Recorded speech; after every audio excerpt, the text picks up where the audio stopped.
चलिए दोस्तों, welcome in जीवी से पढ़ने वाले हैं बायोलॉजी का फर्स्ट टॉपिक। तो चलिए, जीव विज्ञान शब्द का प्रयोग सर्वप्रथम किसने किया था?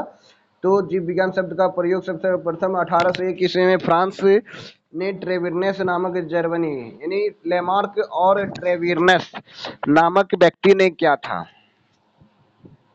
जीव विज्ञान जीव विज्ञान को विज्ञान की एक शाखा के रूप में स्थापित करने के कारण अरस्तु को जीव विज्ञान का पिता कहा जाता है। बोलेगा फादर ऑफ द बायोलॉजी किसे कहा जाता है? अरस्तु को कहा जाता है। अरस्तु को जीव विज्ञान का पिता कहा जाता है क्योंकि वह अपने पुस्तक हिजिटेरिया हिस्टोरिका एनिमेलियम में लगभग 500 जीवित वर्णन किया था। 500 जीवों का बारे में वर्णन किया था उसने, इसलिए उसे जो है हिस्टोरिका एनिमेलियम में नाम मतलब रखा गया है। थियोफ्रिस्टस को वनस्पति विज्ञान का जनक कहा जाता है। बोलेगा वनस्पति विज्ञान का जनक किसे कहा जाता है? Father of botany. तो थियोफ्रिस्टस को कहा जाता है। फादर ऑफ बोटनी किसे कहा जाता है? थियोफ्रिस्टस को कहा जाता है। आगे क्वेश्चन देखिए। जीवों के नामकरण की द्विनाम पद्धति किसने दिया था? कार्ल लिनियस कैरोलस लिनियस ने दिया था। जीवों के नामकरण की द्विनाम पद्धति किसने दिया था? कैरोलस लिनियस ने दिया था। कैरोलस लिनियस जो है जीव विज्ञान का द्विनाम पद्धति दिया था, कैरोलस लिनियस ने दिया था। इसे द्विजगत सिद्धांत के नाम से भी जाना जाता है। जीव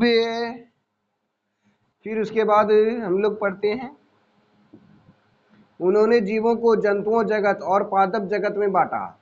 कैरोलस लिनियस ने कहा कि जंतुओं को जीव पादप जगत और जंतु जगत में बांट दिया। लिनियस को वर्गीकी का फादर कहा जाता है। फादर ऑफ टेक्सोनॉमी किसे कहा जाता है? तो कैरोलस लिनियस को कहा जाता है। इसमें देखिए 3 शब्द आ गया। बोलेगा फादर ऑफ बायोलॉजी, जीव विज्ञान का पिता किसे कहा जाता है? अरस्तु को कहा जाता है। बोलेगा फादर ऑफ द्विनाम पद्धति यानी द्विनाम फादर ऑफ टेक्सोनॉमी किसे कहा जाता है? तो कैरोलस लिनियस को कहा जाता है। फिर बोले उधर पढ़े थे हम लोग, एक पेज पीछे में पढ़े थे, देखिए एक पेज पीछे में पढ़े थे, वनस्पति जगत का जनक किसे कहा जाता है? तो थियोफ्रेस्टस को कहा जाता है। विज्ञान जनक का फादर, वनस्पति विज्ञान का फादर किसे कहा जाता है?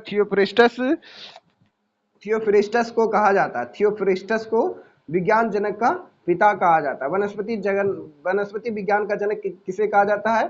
थियोफ्रेस्टस को कहा जाता है। फिर आगे पढ़ते हैं हम लोग, कैरोलस लिनियस ने जीवों के नामकरण का द्विनाम पद्धति दिया था। कब दिया था? कैरोलस लिनियस ने जीवों का द्विनाम पद्धति जो है, 2 नाम पद्धति जो दिया था 1753 में दिया था। कब दिया था? 1753 में दिया था। कैरोलस लिनियस ने जो है द्विनाम पद्धति, जीवों का द्विनाम पद्धति 1753 में दिया था। फिर उसके बाद बोला जा रहा है होमोसेपियंस, यानी मानव को होमोसेपियंस के नाम से जाना जाता है। मानव को होमोसेपियंस के नाम से जाना जाता है। यह मानव का वैज्ञानिक नाम है।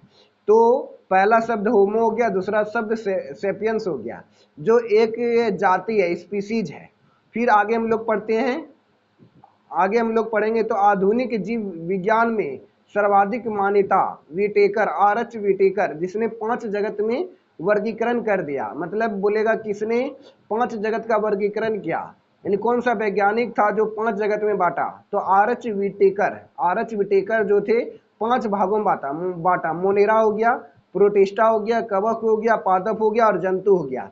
ये 5 जगत में जो है जीव जगत को बांटा। अब पहला जगत क्या है? मोनेरा है। पहला जगत क्या है? मोनेरा। मोनेरा में क्या क्या आते हैं अंतर्गत हम लोग? चलिए अब मोनेरा के बारे में देख लेते हैं थोड़ा सा। मोनेरा जो है यह एक कोशिकीय प्रोकैरियोटिक जीव का समूह है। मोनेरा क्या है? एक कोशिकीय प्रोकैरियोटिक जीव का समूह, अर्थात इसमें ना तो संगठित केंद्रक होता है और ना ही विकसित कोशिकांग होते हैं। यानी मोनेरा क्या है? मोनेरा एक कोश के प्रोकैरियोटिक जीवों का समूह है। यानी बोलेगा एक कोश के जीव किस में आते हैं? तो मोनेरा में आते हैं। मोनेरा में कौन कौन से जीव आएंगे?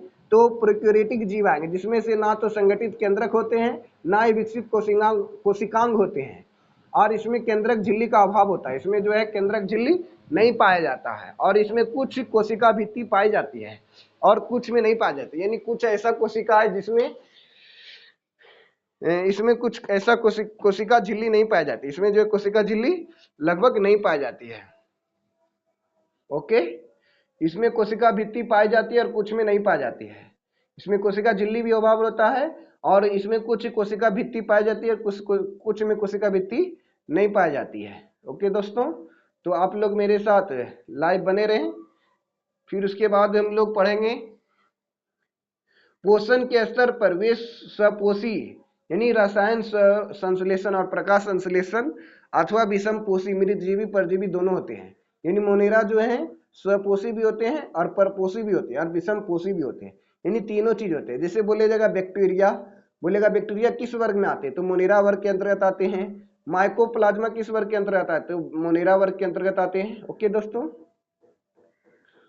तो चलिए आप लोग थोड़ा कमेंट कर दें जो लाइव आए हुए। अब चलिए अब हम लोग प्रोटिस्टा देखते हैं। प्रोटिस्टा में क्या दिया गया है। प्रोटिस्टा क्या होता है, यह भी जो है एक कोशिकीय जीव है, यानी एक कोश के यूकेरियोटिक जीव है। यह भी जो है एक कोश के यूकेरियोटिक जीव है। इसमें हालांकि कभी कभी ये बहुकोशिकीय भी होते हैं, जैसे कैल्प हो गया, समुद्री घास हो गया। बोलेगा समुद्री घास किस वर्ग के अंतर्गत आते हैं, तो आपको फटाक से बताना है प्रोटिस्टा वर्ग के अंतर्गत आते हैं। फिर बोलेगा कैल्प, कैल्प किस वर्ग के अंतर्गत आते हैं, तो प्रोटिस्टा वर्ग के अंतर्गत आते हैं। प्रोटिस्टा पादप यानी जंतु कवक जगत के बीच कड़ी का कार्य करता है। यानी प्रोटिस्टा जो है एनिमल किंगडम और प्लांट यानी सेवा यानी कवक फंजाई किंगडम के बीच का कड़ी का काम करते हैं प्रोटिस्टा। ओके, तो चलिए अब हम लोग इस वर्ग के सभी जीवों में मगन, जैसे सीलिया फ्लैजेला नामक संरचनाएं पाई जाती है। इसमें कोशिका भित्ति पाई जाती है। प्रोटिस्टम जो है कोशिका भित्ति पाई जाती है। और ये बोलेगा कि प्रोटिस्टा वर्ग में कौन कौन से जीव आते हैं, तो बताना आपको यूग्लिना आते हैं, प्रोटोजोआ आते हैं, पैरामीशियम आते हैं, क्लोरेला आते हैं, अमीबा आते हैं, डायटम आते हैं। ये सब एक कोशिकीय शैवाल भी आते हैं। ये सब जो है ये प्रोटिस्टा वर्ग के अंतर्गत आते हैं, यूग्लिना, पैरामीशियम, क्लोरेला, अमीबा, ये सब। फिर आगे हम लोग देखते हैं कवक। कवक यह बहुकोशिकीय यूकेरियोटिक जीव है। यह जो है यह बहुकोश के यूकेरियोटिक जीव है। ये विषम पोषी होते हैं जो पोषण के लिए सड़े गले कार्बनिक पदार्थों पर निर्भर रहते हैं। यह जो है यह बहुकोश के यूकेरियोटिक जीव हैं। यह विषम पोषी होते हैं। विषम पोषी क्या होते हैं, जो अपने से भोजन नहीं बना पाते हैं। ये सड़े गले कार्बनिक पदार्थ पर निर्भर रहते हैं भोजन के लिए। ये मृतजीवी भी कहलाते हैं और ये बहुकोश की क्षमता वाले भी जीव होते हैं। इसमें इसकी कोशिका भित्ति यानी कवक की कोशिका भित्ति किसकी बनी होती है, काइटिन नामक जटिल शर्करा की बनी होती है। बोलेगा कवक की कोशिका भित्ति किसकी बनी होती है, तो काइटिन नामक जटिल शर्करा की बनी होती है। ओके, देखते हैं।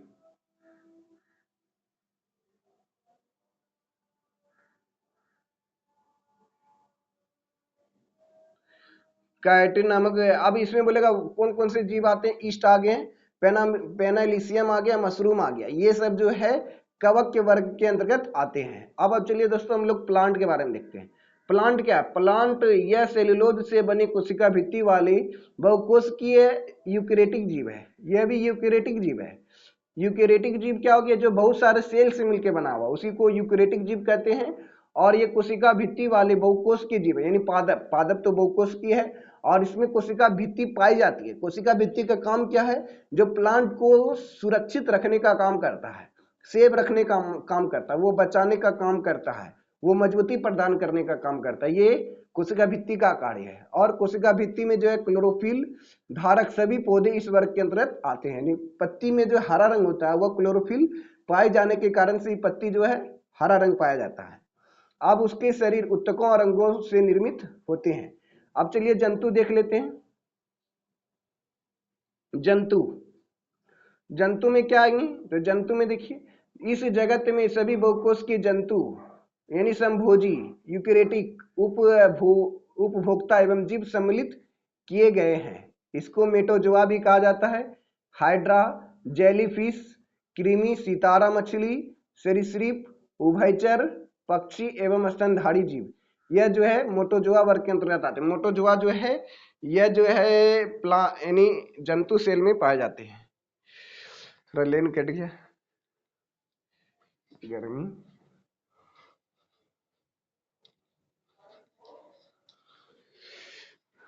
अरे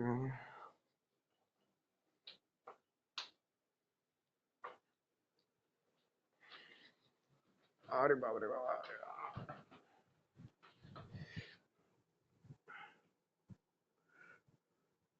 अब चलिए दोस्तों, चलिए हम जीव विज्ञान के प्रमुख जनक के बारे में जानते हैं। ये मोस्ट इंपोर्टेंट पॉइंट होगा, जीव विज्ञान के जनक।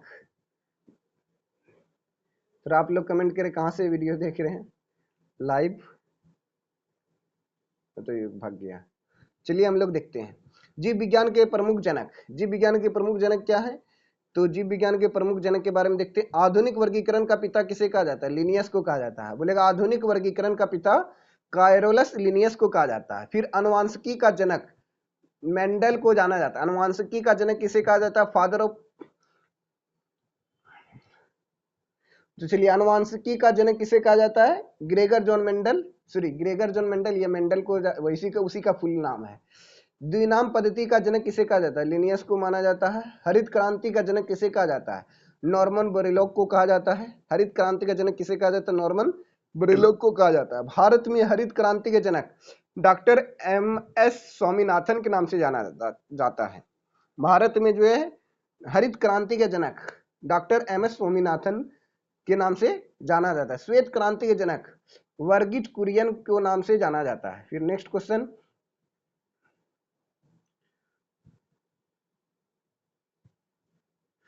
श्वेत क्रांति के जनक किसे कहा जाता है? वर्गीज कुरियन के नाम से जाना जाता है। परिस्थिति, भारतीय परिस्थितिकी का जनक रामदेव मिश्रा को माना जाता है।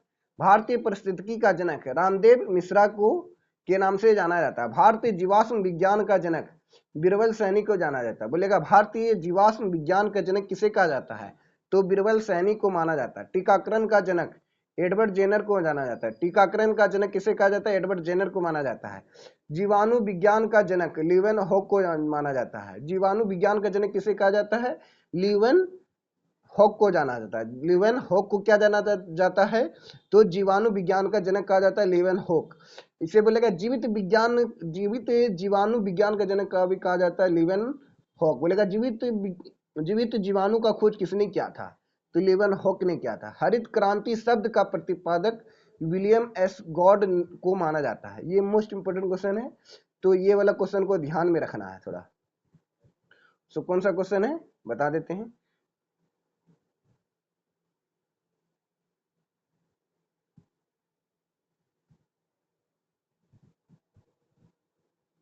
ये हरित क्रांति शब्द का प्रतिपादक किसने दिया था? विलियम S गॉड को माना जाता है। ये जो हरित क्रांति शब्द का प्रतिपादन किया था। अब चलिए किसके अंतर्गत कौन सा वर्ड हम लोग पढ़ते हैं? जैसे कोशिकी साइटोलॉजी में जो है कोशिकाओं की संरचना एवं कार्य का अध्ययन किया जाता है। ये सब तो आप लोग जानते ही होंगे। आप कोशिका विज्ञान सेल बायोलॉजी, कोशिका के बहुमुखी का अध्ययन किया जाता है। मॉर्फोलॉजी, ये इंपॉर्टेंट है, एग्जाम में पूछा जाता है। मॉर्फोलॉजी किससे संबंधित है? जीवों की आकृति एवं संरचना का अध्ययन करने जो कहलाता है वह मॉर्फोलॉजी कहलाता है। मॉर्फोलॉजी क्या है? इसको कहा जाता है आकारिकी। हिंदी में जीवों की आकृति एवं संरचना का अध्ययन जो है मॉर्फोलॉजी कहलाता है। बाह्य आकृति एवं रचना का अध्ययन क्या कहलाता है? बाह्य आकृति एवं रचना का अध्ययन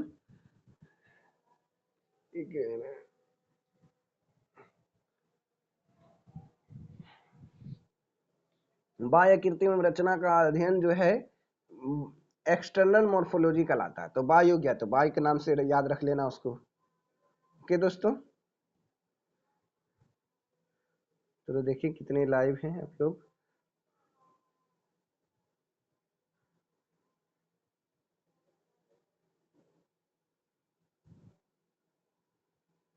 चलिए हम लोग सीधा पढ़ते हैं, आगे देखते हैं। मतलब शरीर की आंतरिक संरचना एवं अध्ययन। शरीर की आंतरिक संरचना का एवं अध्ययन का जो एंटोमोलॉजी कहलाता है। क्या कहलाता है? शरीर की आंतरिक संरचना का अध्ययन क्या कहलाता है? एंटोमोलॉजी कहलाता है। रोगों की प्रकृति, लक्षण एवं कारणों का अध्ययन क्या कहलाता है? तो पैथोलॉजी कहलाता है। पैथोलॉजी क्या? रोगों की यानी रोग का अध्ययन करना, लक्षण कारण जानना, तो यह पैथोलॉजी कहलाता है। अस्थियों का एवं कंकाल तंत्र का अध्ययन क्या कहलाता है? ओस्टियोलॉजी। इसका इंग्लिश में नाम याद रखना, इंग्लिश में इंपॉर्टेंट। ऑस्टियोलॉजी क्या कहलाता है? तो अस्थियों एवं कंकाल तंत्र का अध्ययन ऑस्टियोलॉजी कहलाता है। ओके, तो चलिए आगे हम लोग देखते हैं। हृदय, ऑस्टियोलॉजी हो गया। अब कार्डियोलॉजी किससे संबंधित है? कार्डियोलॉजी मतलब हृदय से संबंधित है। हार्ट से संबंधित है। कार्डियोलॉजी क्या है? हृदय की संरचना एवं कार्य का अध्ययन कहलाता है। हेमेटोलॉजी क्या कहलाता है? रुधिर की संरचना एवं कार्य का अध्ययन कहलाता है। रुधिर की संरचना एवं कार्य का अध्ययन क्या कहलाता है? हेमेटोलॉजी कहलाता है। हेमेटोलॉजी क्या कहलाता है? रुधिर की संरचना एवं कार्य का अध्ययन हेमेटोलॉजी कहलाता है, यानी ब्लड से रिलेटेड है। तो हेमेटोलॉजी हो गया। तंत्रिका तंत्र की संरचना एवं कार्य का अध्ययन, यह जो न्यूरोलॉजी कहलाता है। तंत्रिका तंत्र की संरचना एवं कार्य का अध्ययन क्या कहलाता है? न्यूरोलॉजी कहलाता है। दंत विज्ञान क्या कहलाता है? डेंटोलॉजी। दंत विज्ञान यानी दंत से संबंधित है, डेंटोलॉजी हो गया। कैलोलॉजी, कैलोलॉजी क्या कहलाता है? मानवीय सौंदर्य का अध्ययन कहलाता है। कैलोलॉजी ये मोस्ट इंपोर्टेंट है, ये अभी तक आया नहीं लेकिन ये आ सकता है। कैलोलॉजी किससे संबंधित है? ये बहुत इंपॉर्टेंट टॉपिक है। कैलोलॉजी जो है मानवीय सौंदर्य का अध्ययन कहलाता है। कैलोलॉजी जो है मानवीय सौंदर्य का अध्ययन कहलाता है। इसको टिक लगा लीजिए, एकदम गोल घेरा में मार लीजिए। ये मानवीय सौंदर्य का अध्ययन क्या कहलाता है? कैलोलॉजी कहलाता है। ओके, फिर आगे देखते हैं हम लोग। मांसपेशी का अध्ययन सार्कोलॉजी कहलाता है। मांसपेशी का अध्ययन क्या कहलाता है? सार्कोलॉजी। सार्कोलॉजी। एंटीबॉडी एंटीजन का अध्ययन क्या कहलाता है? सेरोलॉजी। एंटीबॉडी एंटीजन का अध्ययन क्या कहलाता है? सेरोलॉजी कहलाता है। एंटीबॉडी एंटीजन का अध्ययन सेरोलॉजी कहलाता है। देख तो लाइव आइलो लाइव। एंटीबॉडी एंटीजन का अध्ययन क्या कहलाता है? सेरोलॉजी कहलाता है।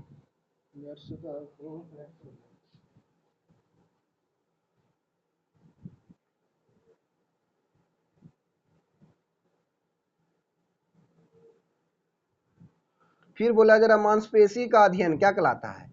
सेर्कोलॉजी। मांसपेशी का अध्ययन क्या कहलाता है? सेर्कोलॉजी कहलाता है। मांसपेशी का अध्ययन क्या कहलाता है? सेर्कोलॉजी कहलाता है। बोलेगा मांसपेशी का अध्ययन क्या कहलाता है? सर्कोलॉजी। सर्कोलॉजी सर्कोलॉजी जो है मांसपेशी का अध्ययन कहलाता है। एंटीबॉडी का अध्ययन, एंटीबॉडी का अध्ययन जो पंखा बता दिए लोग।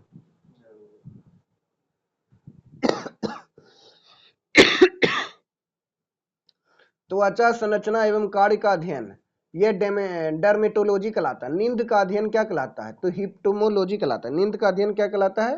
हिप्टोमोलॉजी कहलाता है। नींद का अध्ययन जो है हिप्टोमोलॉजी कहलाता है। नींद का अध्ययन हिप्टोमोलॉजी कहलाता है। सॉरी, हिप्नोलॉजी, गलती बोल रहे थे, थोड़ा मिस्टेक हो गया यहाँ पे, ध्यान देना बच्चों। तो यहाँ पे जो है नींद का अध्ययन क्या कहलाता है? नींद का अध्ययन जो है हिप्नोलॉजी कहलाता है। नींद का अध्ययन क्या कहलाता है? हिप्नोलॉजी। फिर उसके बाद नवजात शिशु का अध्ययन क्या कहलाता है? न्यूनोलॉजी। न्यूनोलॉजी क्या कहलाता है? न्यू न्यूनेटोलॉजी।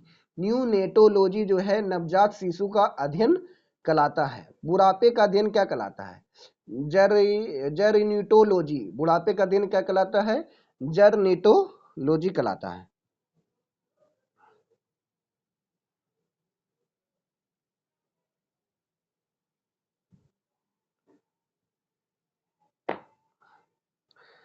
चलिए आप लोग जुड़ गए हैं।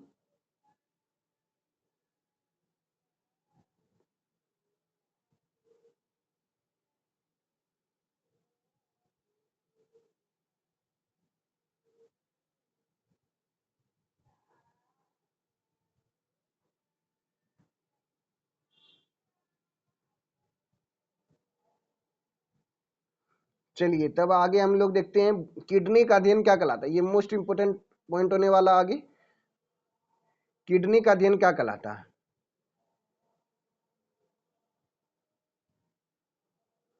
चलिए अब बच्चों बताना है किडनी का अध्ययन। किडनी का अध्ययन किस क्या कहता है?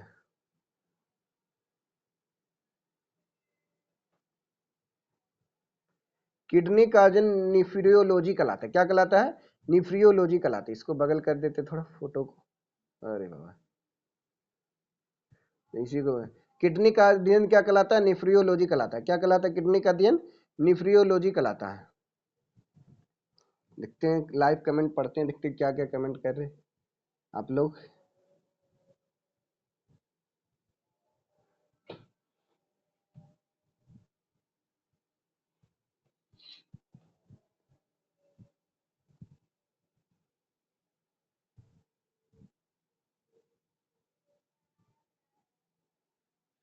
चलिए हम लोग आगे पढ़ते हैं। किडनी का अध्ययन क्या बोले?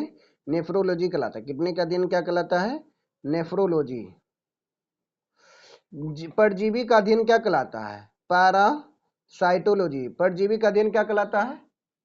पैरासाइटोलॉजी। परजीवी का अध्ययन क्या कहलाता है? पैरासाइटोलॉजी कहलाता है। जीवाणु का अध्ययन, जीवाणु बैक्टीरिया का अध्ययन बैक्टीरियोलॉजी कहलाता है।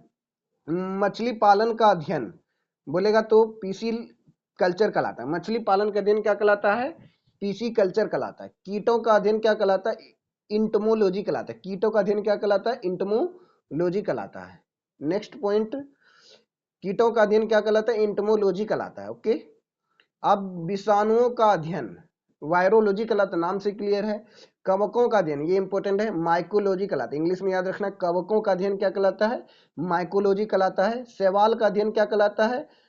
फाइकोलॉजी कहलाता है। शैवाल के अध्ययन को कहते हैं phycology, the study of algae, phycology. पक्षी का अध्ययन क्या कहलाता है? ऑर्निथोलॉजी। पक्षी का अध्ययन ऑर्निथोलॉजी कहलाता है। मछलियों का अध्ययन तब हो जाएगा इक्थियोलॉजी। मछली का अध्ययन बोलेगा तो इक्थियोलॉजी, लेकिन मत्स्य पालन का अध्ययन बोलेगा तो पीसी कल्चर, उसमें कंफ्यूजन होता है। तो मत्स्य पालन का अध्ययन बोलेगा तो पीसी कल्चर, और बोलेगा मछलियों का अध्ययन तब होगा मत्स्य पालन, मत्स्य विज्ञान मतलब इक्थियोलॉजी। ये इंपॉर्टेंट है, विद्यार्थी लोग इसमें कंफ्यूजन हो जाते हैं, तो कंफ्यूजन होना नहीं है। चलिए अब आगे हम लोग देखते हैं। अब छिपकलियों का अध्ययन क्या कहलाता है? तो छिपकलियों का अध्ययन सेरोलॉजी कहलाता है। छिपकलियों का अध्ययन क्या कहलाता है? सेगोलॉजी, सेरोलॉजी कहलाता है। छिपकलियों का अध्ययन क्या कहलाता है?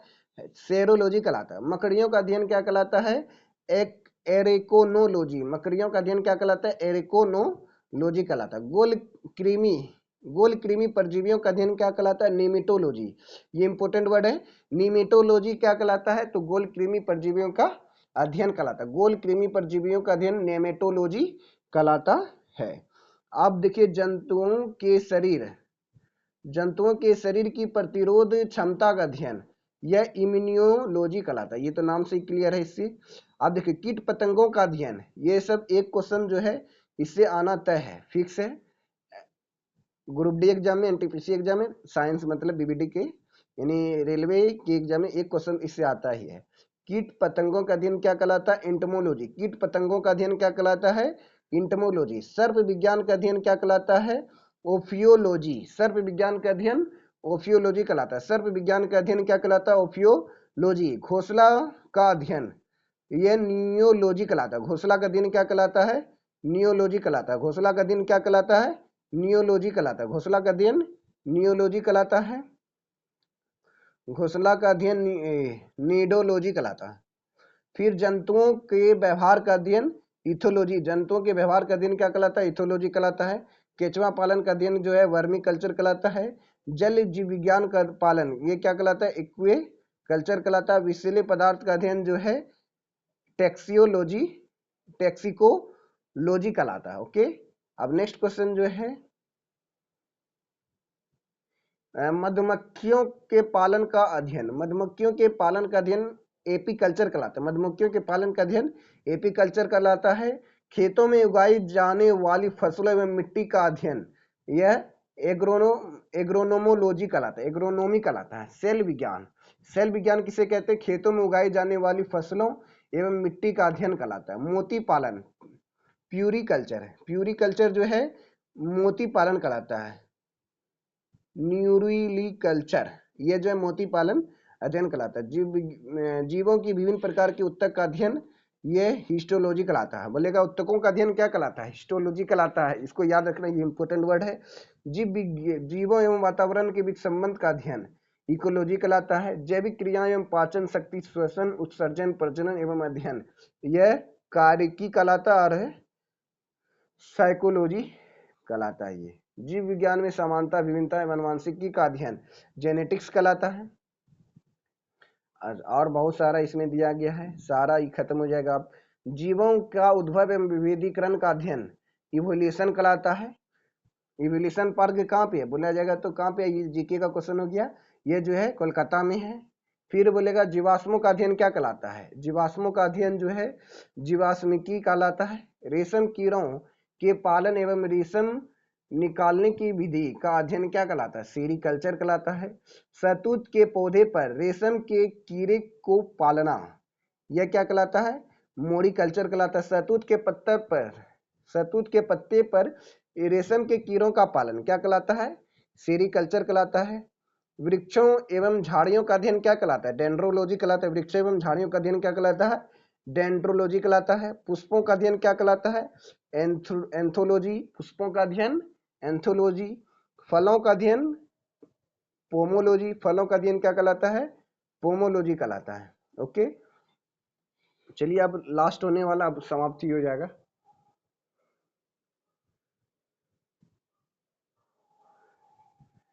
और थोड़ा सा और बचा हुआ, इसको भी समाप्ति कर देते हैं। सजावटी फूलों के संवर्धन का अध्ययन क्या कहलाता है? पुष्प कृषि यानी फ्लोरिकल्चर। उद्यानों का अध्ययन क्या कहलाता है? तो हॉर्टिकल्चर कहलाता है। सब्जियों का अध्ययन क्या कहलाता है? ओलेरिकल्चर।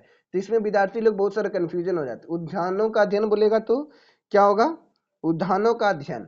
उद्यानों का अध्ययन बोलेगा तो हो जाएगा हॉर्टिकल्चर, हॉर्टिकल्चर। लेकिन सब्जियों का अध्ययन बोलेगा तो ओलेरिकल्चर। सब्जियों का अध्ययन ओलेरिकल्चर, लेकिन उद्यानों यानी कभी कभी उद्यान का नाम बदल करके भगवान का भी नाम दे देता है। भगवान के अध्ययन क्या कहलाता है? तो हॉर्टिकल्चर, हॉर्टिकल्चर। सब्जियों का अध्ययन क्या कहलाता है? ओलेरिकल्चर। उत्प्रेरकों का अध्ययन क्या कहलाता है? इंजाइमोलॉजी। उत्प्रेरकों का अध्ययन क्या कहलाता है? इंजाइमोलॉजी। अब विभिन्न तरह की मृदाओं का अध्ययन यानी सॉइल का अध्ययन क्या कहलाता है? मिट्टी का अध्ययन क्या कहलाता है? तो पेडोलॉजी। इंग्लिश में याद रखना, ऐसे यहाँ पे इंग्लिश में ही नाम दिया गया है। तो ये बहुत ही अच्छा बुक है, पेडोलॉजी नाम दिया गया। मोलस्का एवं इसकी खालों का अध्ययन क्या कहलाता है? मोस्का विज्ञान कहलाता है। ब्रह्मांडों का अध्ययन क्या कहलाता है? एक्सोबायोलॉजी कहलाता है, एक्सोबायोलॉजी। ठीक है। घास का अध्ययन क्या कहलाता है? एग्रोस्टोलॉजी। घास का अध्ययन क्या कहलाता है? एग्रोस्टोलॉजी कहलाता है। अंगूर की खेती क्या कहलाता है? विटीकल्चर कहलाता है। अंगूर की खेती क्या कहलाता है? विटीकल्चर कहलाता है। वृक्षारोपण, वृक्षारोपण क्या है? विटीकल्चर कहलाता है। वृक्षारोपण क्या कहलाता है? विटीकल्चर कहलाता है। ओके दोस्तों, तो ये चलिए अब हम लोग ऑब्जेक्टिव क्वेश्चन भी देख लेते हैं। तो आप लोग थोड़ा देखें कि क्या कितने विद्यार्थी लोग लाइव हैं, थोड़ा कमेंट करें।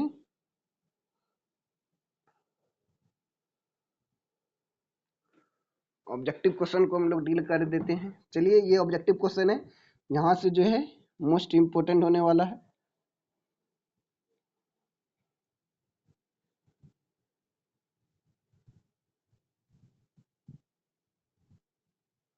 ये तो भर ही ना रहा है इसमें लाइव।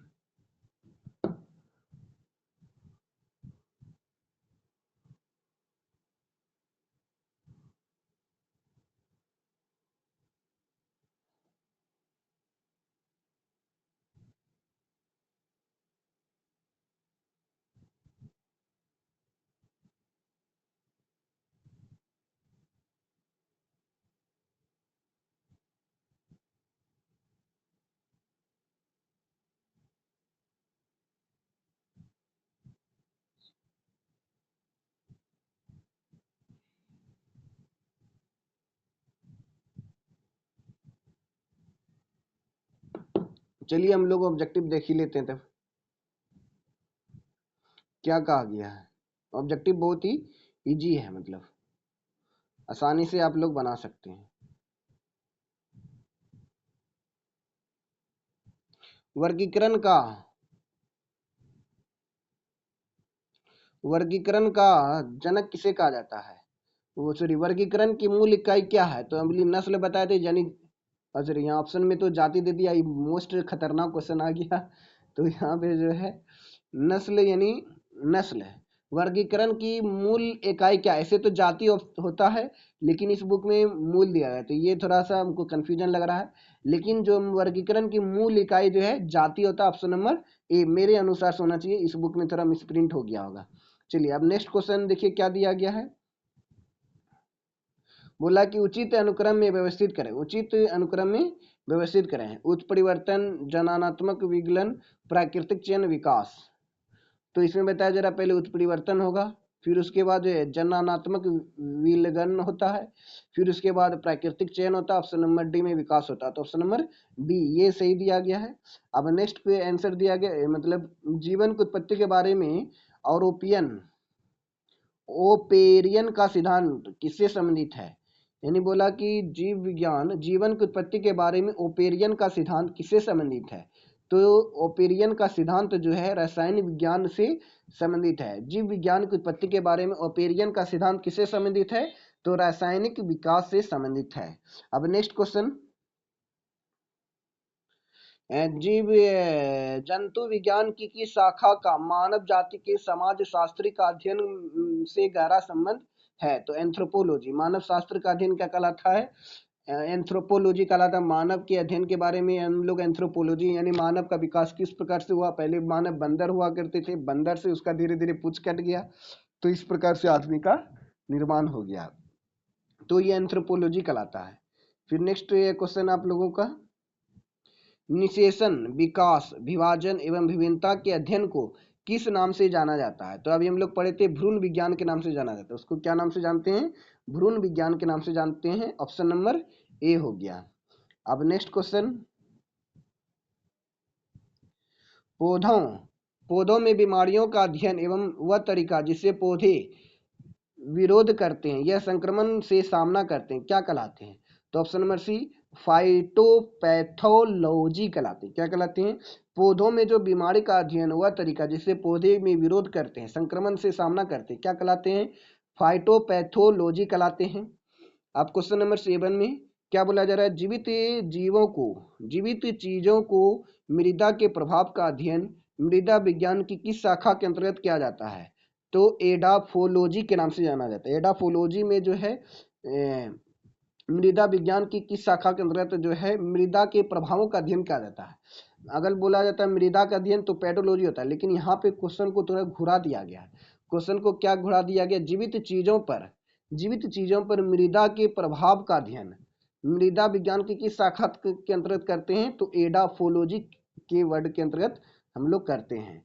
अब क्वेश्चन नंबर 8, सब न्यू क्वेश्चन दिया गया आपको, सब पूछा हुआ क्वेश्चन है और ये लेटेस्ट पैटर्न पर आधारित क्वेश्चन पूछा गया जो रेलवे एग्जाम में नवीनतम टाइप का क्वेश्चन पूछा जाता है।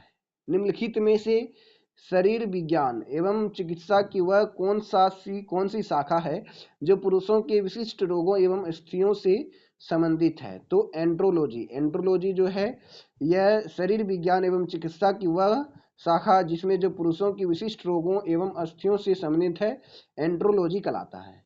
अब नेक्स्ट क्वेश्चन है, जंतु विज्ञान का अध्ययन क्या कहलाता है। जंतु विज्ञान का अध्ययन जो है जानवरों के बारे में अध्ययन करते हैं। जंतु विज्ञान का अध्ययन ये एलपी एग्जाम में पूछा गया है। विज्ञान की वह एक शाखा जो जीवन या पृथ्वी से परे मौजूद विज्ञान जीवन की संभावनाओं से संबंधित है, उसको क्या कहा गया है।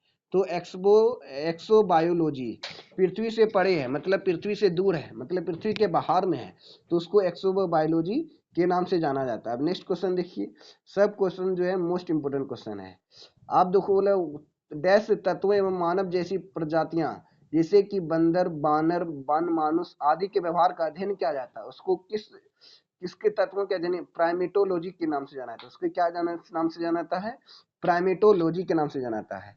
निम्नलिखित में से चिकित्सा विज्ञान की वह कौन सी शाखा जो यकृत के उपचार एवं अध्ययन से संबंधित है। तो यकृत के उपचार एवं अध्ययन से संबंधित है तो हेप्टोलॉजी के नाम से जाना जाता है, हेप्टोलॉजी। अब नेक्स्ट क्वेश्चन क्या हो गया, हेप्टोलॉजी हो गया। जीव विज्ञान के वर्गीकरण से संबंधित जीव विज्ञान की शाखा को क्या कहते हैं, तो वर्गीकरण विज्ञान कहा जाता है। वर्गीकरण से संबंधित जीव विज्ञान की वह शाखा जो है वर्गीकरण विज्ञान कहा जाता है। बोले वर्गीकरण के पिता किसे कहा जाता है, कार्यलस लिनियस को कहा जाता है। पीछे हम लोग बताए थे अभी।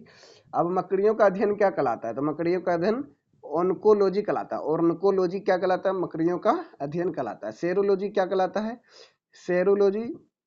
सेरोलॉजी सॉरी तो कट गया, तुरंत निकल जाएगा, काम चल गया भागो। चलो सेरोलॉजी क्या कहलाता है, सेरोलॉजी जो है छिपकली का अध्ययन कहलाता है। सोरोलॉजी, लड़की पे सोरो गिर जाता है मतलब छिपकली गिरे, सोरोलॉजी हो गया। ऑप्शन नंबर बी, ये ट्रिक से याद कर लीजिए। क्वेश्चन नंबर 16, लिखित दस्तावेज वह है जो एक मानव विज्ञानी संस्कृति का चित्रण दर्शाते हुए अनुसंधान से तैयार करता है, तो ये क्या कहलाता है, तो एथनोग्राफी कहलाता है। क्या कहलाता है, एथनोग्राफी जो है लिखित दस्तावेज है। एथनोग्राफी क्या है, एक लिखित दस्तावेज है जो एक विज्ञान, जो मानव विज्ञान संस्कृति का चित्रण दर्शाते हैं एवं अनुसंधान से तैयार करते हैं। आप क्वेश्चन नंबर 17 में देखिए, क्वेश्चन नंबर 17 में पक्षियों के अध्ययन को क्या कहा जाता है, तो ऑर्निथोलॉजी, पक्षियों के अध्ययन को क्या कहा जाता है, ऑर्निथोलॉजी कहलाता है। अब नेक्स्ट क्वेश्चन, हीमेटोलॉजी का अध्ययन क्या कहलाता है, हीमेटोलॉजी, हीमेटोलॉजी का अध्ययन जो है रक्त से संबंधित है, तो ब्लड हो गया, ऑप्शन नंबर बी हो गया। आप देखिए मोर्फोलॉजी, मोर्फोलॉजी क्या कहलाता है, तो मोर्फोलॉजी से क्या संबंधित है, मोर्फोलॉजी जो है जीवों की आकृति, संरचना एवं विशिष्ट संरचनात्मक गुणों का अध्ययन कहलाता है, ये मोर्फोलॉजी हो गया। अब नेक्स्ट क्वेश्चन हो गया 20, प्राचीन काल के जानवरों, पौधे एवं अन्य जीवों के संरक्षित अवशेषों को चिन्हों के अध्ययन का विज्ञान क्या कहलाता है, जीवाश्म विज्ञान कहलाता है, यानी पेलियोटोलॉजी, इंग्लिश में भी याद रखना इसमें, पेलियोटोलॉजी किससे संबंधित है, तो उसमें जो है जानवरों, पौधे, यानी प्राचीन काल के जानवरों, पौधे एवं अन्य जीवों के संरक्षित अवशेषों एवं चिन्हों के अध्ययन के बारे में जाना जाता है। यह जो है पेलियोटोलॉजी नाम से फेमस वर्ड है। अब नेक्स्ट क्वेश्चन, ये सब इंपॉर्टेंट क्वेश्चन सब हम कंप्लीट कर देते। पेलियोटोलॉजी डैश से समझे, अभी जीवाश्म समझते बतेबे किए। पादप विज्ञान की किसका अध्ययन किया जाता है, पादप विज्ञान में पादप का अध्ययन किया जाता है। अब इधर इजी इजी क्वेश्चन आ रहा है, अब आप क्वेश्चन आराम से बना लीजिएगा। ऑर्निकोलॉजी किससे संबंधित है, ओनेरियोलॉजी, ओनेरियोलॉजी जो है सपनों के अध्ययन से संबंधित है। ओनेरियोलॉजी जो है किससे संबंधित है, सपनों से संबंधित है। टेक्सोलॉजी, टेक्सिकोलॉजी किससे संबंधित, टेक्सिकोलॉजी किसका अध्ययन है, तो जहर का, टेक्सिको, टेक्सिको में होता है जहर। फिर नेक्स्ट सेरिकल्चर किससे संबंधित है, सेरिकल्चर है, तो ऑप्शन नंबर रेशम कीड़े, रेशम के कीड़ों का पालन के अध्ययन से संबंधित है। अब टेक्सोनोमी, टेक्सोनोमी किससे संबंधित, वर्गीकरण से संबंधित है। ऑप्शन जैव विविधता से। कवक विज्ञान क्या कहलाता है, तो कुक्रमत्ता का अध्ययन कहलाता है कवक विज्ञान, ऑप्शन नंबर बी हो गया। माइकोलॉजी के अध्ययन जो है कवक से संबंधित है। बायोसिस्टमेटिक्स का उद्देश्य क्या है, बायोसिस्टमेटिक्स का उद्देश्य है ऑप्शन नंबर डी, यानी अध्ययन के सभी क्षेत्र जिन मानकों को समग्रता पर उनके विकासवादी इतिहास एवं उनके फाइलोजेनिक की स्थापना के आधार पर जीवों का वर्गीकरण करता, ऑप्शन नंबर डी हो गया।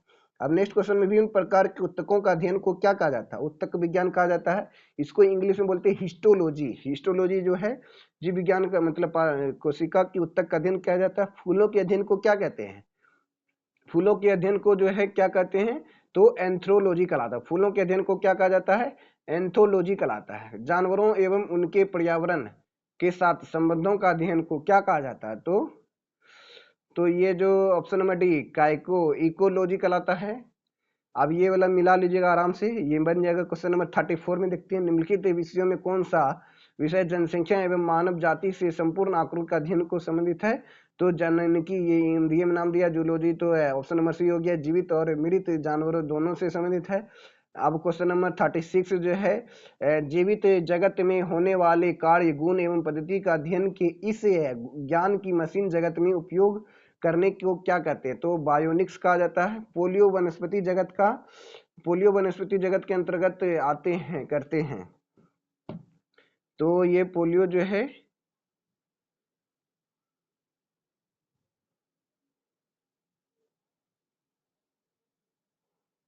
ये लाइव क्वेश्चन,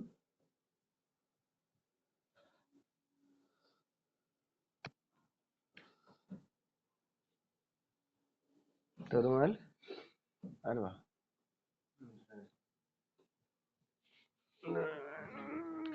मार कोचिंग ठीक है।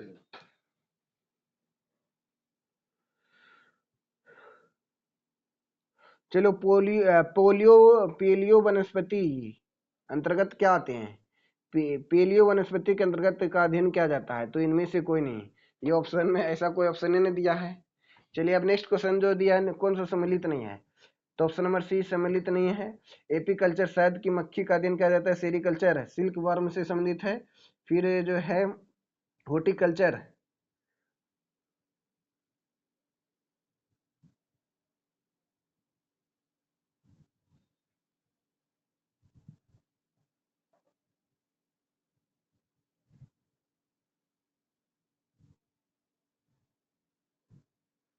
ओ इसमें देवेन लिखे हैं। चलो अब जल्दी जल्दी उड़ाओ इसको बाबा। जेंटो जेरोंटोलॉजी, जेरोंटोलॉजी निम्नलिखित में किसके अध्ययन से संबंधित है? तो ऑप्शन नंबर डी विरिधि, विरिध से संबंधित है। लेक्सिकोग्राफी का संबंध किससे है? शब्दकोश के संयोजन से। सब्जी के लिए काम आने वाले पौधे का अध्ययन को क्या कहते हैं? Option number D olericulture. 41 number. 42 number में रेशम कीट पालन को क्या कहते हैं? सेरीकल्चर कहा जाता है। रेशम कीट पालन के अध्ययन को क्या कहते हैं? सेरीकल्चर। मधुमक्खी पालन के उपयोग को कहते हैं एपीकल्चर। अब ये सब आप बना लीजिएगा। कीट संवर्धन क्या? तो जो नए क्वेश्चन है उसको हम खाली डील करते हैं। कीट कल्चर जो कीटों की वृद्धि करने की विज्ञान को कहते हैं वर्मी कल्चर। ये जो है अर्थवार्म से संबंधित है, यानी केचुआ से संबंधित है। कौन सा शब्द जोड़ी है? लेक्सिकोग्राफी शब्दकोश का संकलन कहलाता है, ये तो सही है। जेनेटिक्स शब्द किससे संबंधित है? आनुवंशिक विवरण से संबंधित है।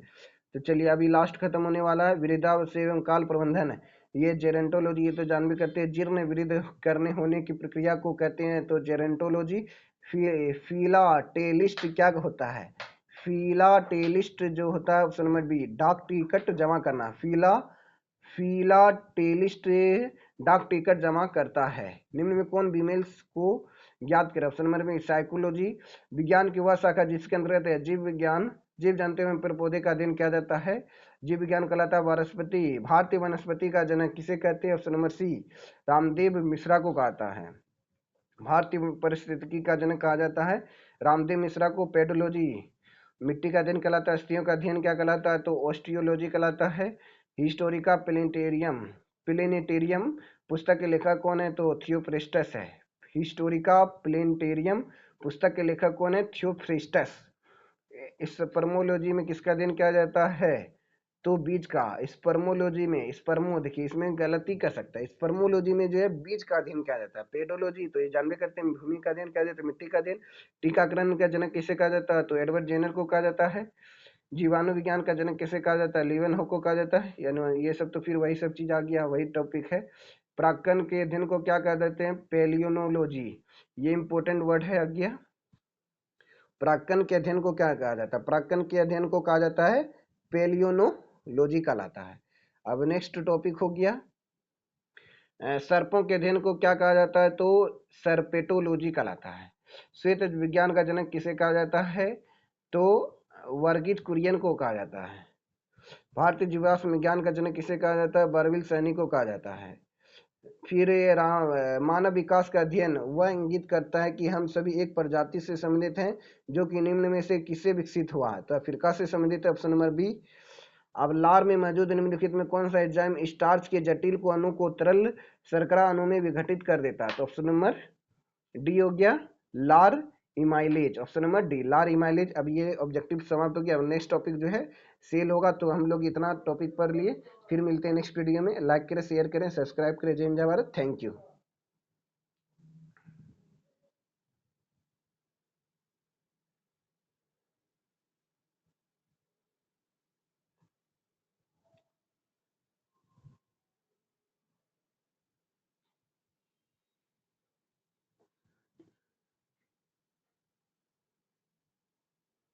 और 7 8 18 हो गए,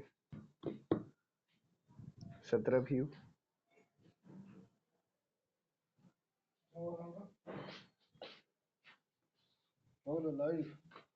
पता नहीं चल रहा किधर है आदमी।